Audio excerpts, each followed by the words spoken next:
Serra Negra, no estado de São Paulo, e nesse testemunho contava um pastor que foi pregar um culto em uma igreja, um culto de manhã,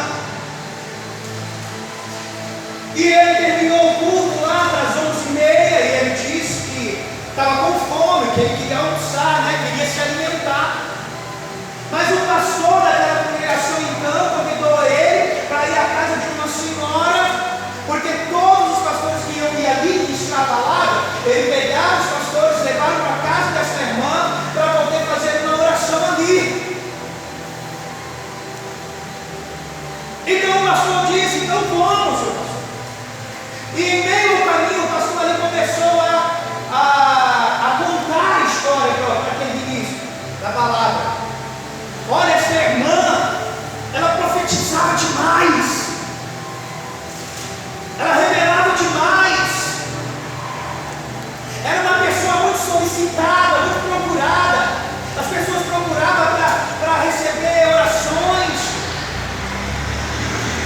as pessoas procuravam porque viu nela uma profetisa.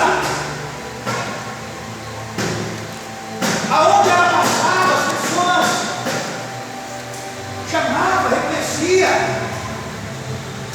ela pulava no mover do Espírito Santo, ela rodopiava, ela se enchia do poder, ela falava línguas estranhas, mas de repente a história mudou, o quadro mudou, e essa mulher ficou em um estado catatônico, sem reação. E esse pastor disse que chegando lá na casa, o marido dessa mulher então o recebeu e disse que o marido estava todo sujo, porque já não tomava mais banho, barba a fazer, cabelo a fazer, a casa toda suja, toda imunda, e a mulher sentada no sofá, e no sofá cheio de panos, de trapos, aquela mulher sentada ali, sem piscar, sem falar. E o pastor então a saudou, apresentou o pastor e ela continuava sem reação. E o pastor disse que então que orou pela vida dela. Orou pela vida dela e ele disse que nada aconteceu. E ele disse que como nada aconteceu, o outro pastor que levou ele começou a cantar uns hinos lá, e ele já foi saindo para fora, porque ele insistiu que estava com fome e queria almoçar. Aí na hora que estava indo embora, o pastor chamou de novo: vem cá, pastor, vamos orar de novo. Aí ele orou de novo e nada aconteceu. Aí o outro pastor continuou cantando ali os louvores e ele saiu para fora, até mesmo para incentivar o outro pastor a ir com ele. Mas ele sentiu um impacto tão grande descer sobre a cabeça dele, que ele sentiu literalmente esse impacto descer de forma forte sobre a cabeça dele. E ele conta que era uma revelação de Deus impactante, uma revelação com impacto que veio sobre ele. E ele entrou para dentro então e se agachou diante daquela mulher, olhou para os olhos dela e falou assim para ela: agora eu sei por que você está assim. O Senhor me revelou para aquele que conhece o profundo, oculto e o escondido.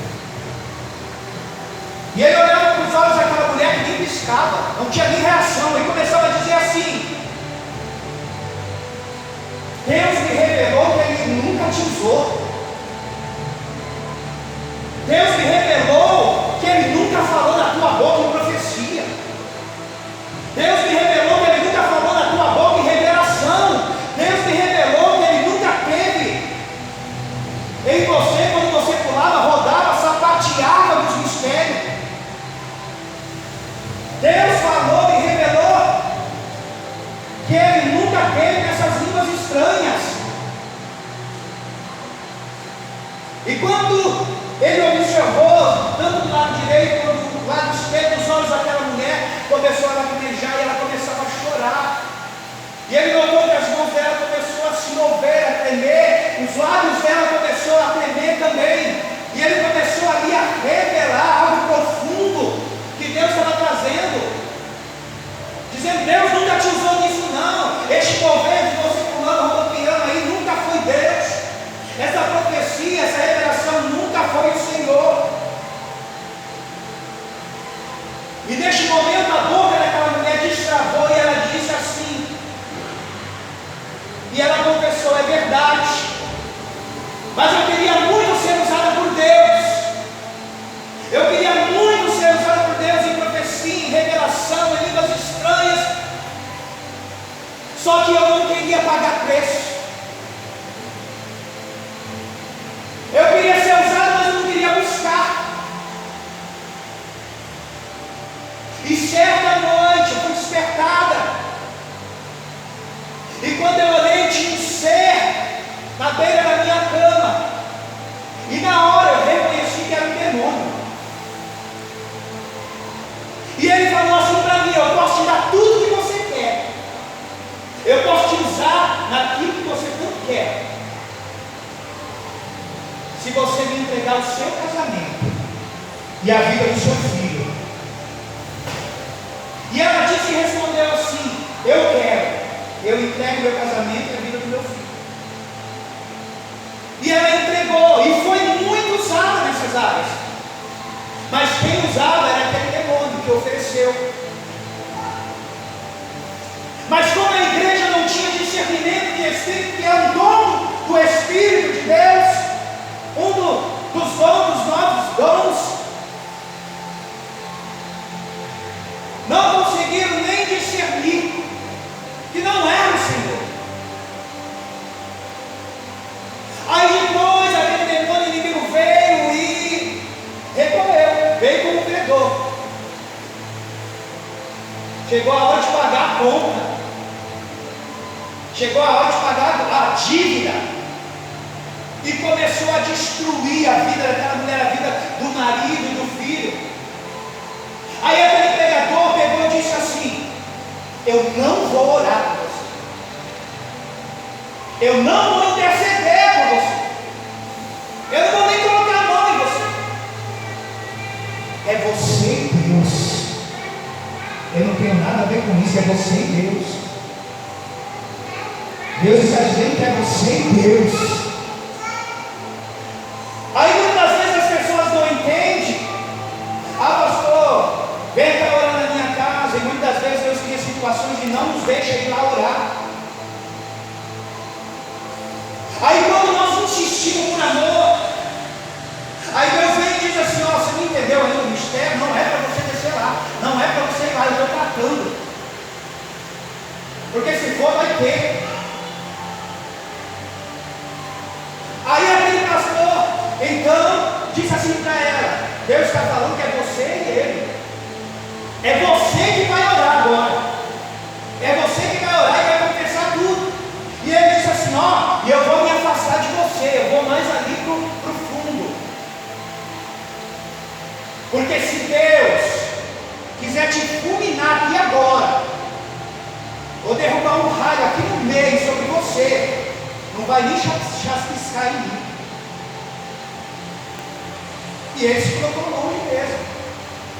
E aquela mulher então começou a orar, começou a chorar, se prostrou de joelhos, saiu do processo catatônico, começou a confessar com a sua própria boca, com os seus próprios lábios, os seus erros, os seus pecados. E ali dentro de todo aquele processo que ela estava vivendo, de repente ela começou a falar línguas estranhas. Aí Deus falou para aquele pastor: agora sim é meu espírito. Mas como assim, pastor Edilson? O mesmo Deus que conhece o profundo oculto, eu escondido, o mesmo Deus que desceu com a revelação sobre a vida daquele pastor, dizendo que o Senhor não estava na vida daquela mulher, nem na revelação, nem na profecia, nem nas línguas estranhas, nem no mover, no suposto mover do Espírito. Este mesmo Deus que revelou e trouxe o discernimento àquele pastor, é o mesmo Deus agora que diz: agora sou eu. Discernimento. E aquele pastor discerniu: agora é Deus. E automaticamente aquele marido foi para o banheiro, tomou banho, cortou a barba, cortou o cabelo e disse que saiu outra pessoa. Enquanto isso ele ouviu um barulho no quarto, uma pessoa ali vomitando. Quem que era? Era o filho. Está estava doente em cima de uma cama, vomitando, porque legalidades foram abertas no mundo espiritual e ele entrou. E aquele menino, aquele jovem, então saiu liberto, curado. E a libertação desceu naquele momento. Quando houve ali, naquele momento, aquela mulher confessou com as suas próprias bocas, com a sua própria boca, o pecado, o erro. Sim, realmente não era o Senhor que usava, ela reconheceu. Aleluia, louvado o nome do Senhor Jesus. Aí me lembra de Mateus 7, 22, 23, que diz assim: muitos dirão a mim naquele dia: Senhor, Senhor, não temos nós profetizado em teu nome? Em teu nome não expulsamos demônios? E em teu nome não realizamos muitos milagres? Então lhes direi: nunca os conheci, afastai-vos de minha presença, vós que pratica o mal. Nem todo aquele que diz Senhor, Senhor, irá ao reino do céu.